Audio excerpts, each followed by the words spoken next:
push you against the wall the way you did Bernie. But hopefully I can have a broader conversation with both of you about what this means. Yeah, go ahead.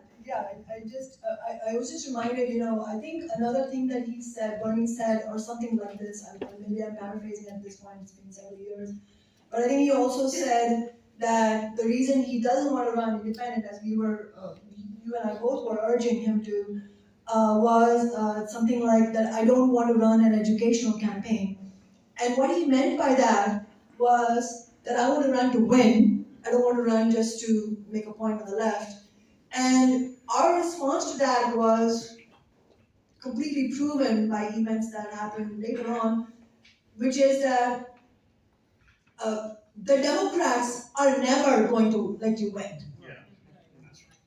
You can't run, you can't say you're for a political revolution against the billionaire class and run from one of the parties of the billionaire class. That is never going to happen. In fact, we didn't know exactly what kind of machination the Democratic establishment would use against it, but we knew that they were going to do something. Because they, of course, it's not like the Democrats wanted Trump to win, but they wanted even less for a working class agenda to win.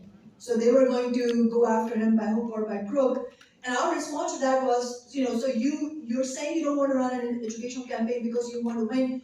The Democrats are not going to let you win, and you will provide wrong education for the working class. And so that's what this is about. I think it goes back to your other questions as well, Brianna, in terms of, what comes first, organizing or electoral and that sort of thing. So yeah, I think all of this shows that we don't necessarily see those things as separate. We see that as part and parcel of overall organizing. And so what's really important is, can we have a campaign on the left that, even if it's not likely to win, it actually provides a real,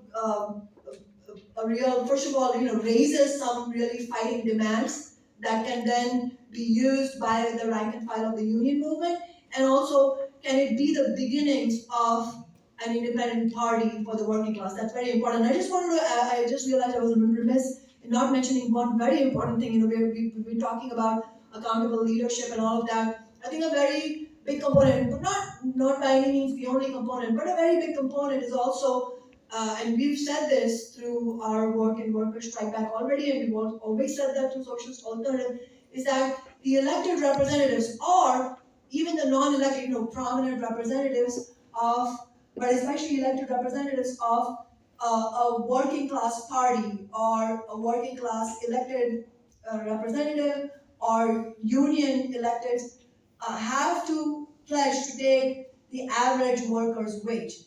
This is a very, very important.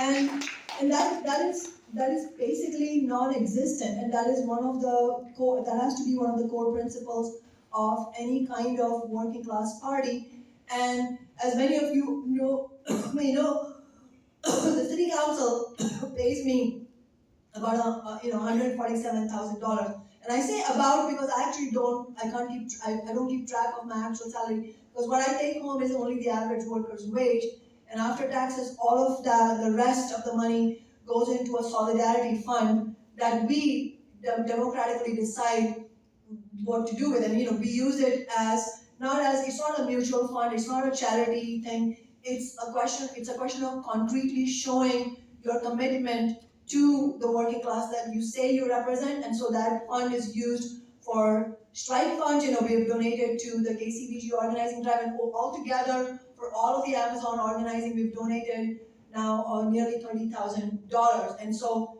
that's a way of concretely showing commitment. And I just wanted to say, there's a reform caucus that has been announced to the UFCW union, which represents grocery workers and other workers, also Planned Parenthood workers.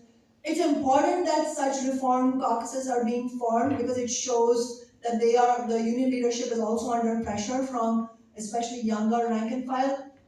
But one of the, they had a convention recently, and one of the demands that this reform caucus put in place was for all the elected, executive members of the UFCW International to take home no more than $250,000. I'm using that as a contrast for what actually needs to be done, because of course, is it scandalous that the executive elected leaders of a union are making well above $250,000, which is $250,000? Of course, it's scandalous. But how out of touch do you have to be as a leadership to think that a demand to cap executive salaries at $250,000 is going to resonate with workers, many of whom, according to the union's own survey in California and other states, make so little money that they are homeless and they're living in their cars.